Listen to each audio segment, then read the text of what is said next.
ओम शांति। इन कर्मेंद्रियों से प्राप्त सुख अल्पकालिक है, अर्थात विनाशी है। और जब तक आप बच्चों को इनसे प्राप्तियों का रस अनुभव होगा, तब तक आप अविनाशी सुख और शांति का अनुभव सदाकाल नहीं कर सकते। जैसे कि किसी भी सुंदर चीज को देखकर खुश होना, सुख सुविधा के साधनों से प्राप्ति का अनुभव होना, अर्थात महीनता से चेकिंग करो कि मन को कहाँ कहाँ से सुख की प्राप्ति हो रही है। यदि इस देह और देह की दुनिया से ही सुख की प्राप्ति होती रही, जो कि अभी अभी सुख और अभी अभी दुख देने वाली है, तब आप सदा काल के लिए अतीन्द्रिय सुख का अनुभव नहीं कर सकते। ऊंच पद की प्राप्ति करनी है तो चेकिंग भी महीनता से करनी पड़ेगी। यह त्याग सुखों का त्याग नहीं, दुखों का त्याग है, क्योंकि कुछ ही समय में यह 5 तत्वों से बना संसार अत्यधिक दुख में परिवर्तन होने वाला है।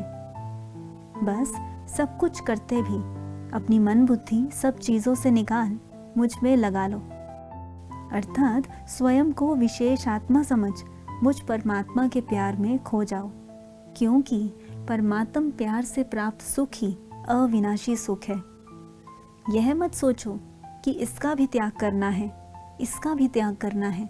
नहीं, केवल आपको इन सब चीजों का ज्ञान होना चाहिए, परंतु संकल्पों द्वारा परमात्मा द्वारा प्राप्त खुशी सुख अर्थात बेहद और अविनाशी प्राप्तियों में रमन करो।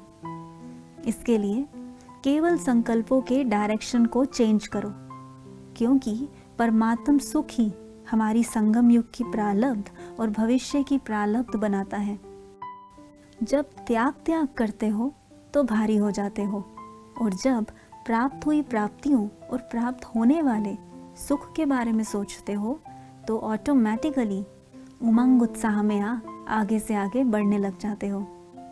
कोई भी त्याग हठ पूर्वक नहीं, बल्कि ज्ञानी तू आत्मा बन परमात्म प्यार से करना है। फिर वो त्याग नहीं रहेगा, बल्कि ऊंचा भाग्य बनाने का साधन बन जाएगा। यही सच्चा परमात्म प्यार आप बच्चों को ज्ञान स्वरूप, गुण स्वरूप और शक्ति स्वरूप बना देगा। आप सब बच्चों को बस बाबा के साथ बैठ अपने ओरिजिनल स्वरूप और ओरिजिनल कर्तव्य की स्मृति में रहना है। अतीन्द्रिय सुख आत्मा और परमात्मा के मिलन में है, ना कि इन 5 तत्वों से बनी देह और देह की दुनिया में है।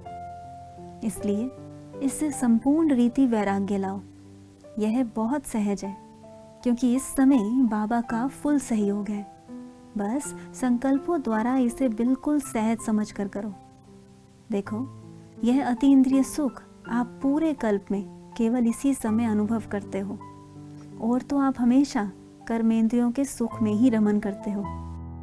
इसलिए इस समय इन कर्मेंद्रियों के सुख से न्यारा होना सहज नहीं लगता। आप बच्चों को इन सब चीजों के बीच में रहते अपनी मन बुद्धि को इन सब से न्यारा करना है, अर्थात आपको कोई खींच ना हो, केवल एक ही लगन हो कि मुझे स्वयं को अनुभव कर बाप को अनुभव करना है, और बाप के कर्तव्य को पूरा करना ही अपनी जिम्मेवारी समझना है। इसलिए उमंग उत्साह से संपन्न संकल्पों को अपने साथ रखो।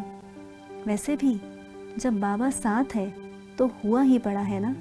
अच्छा, ओम शांति।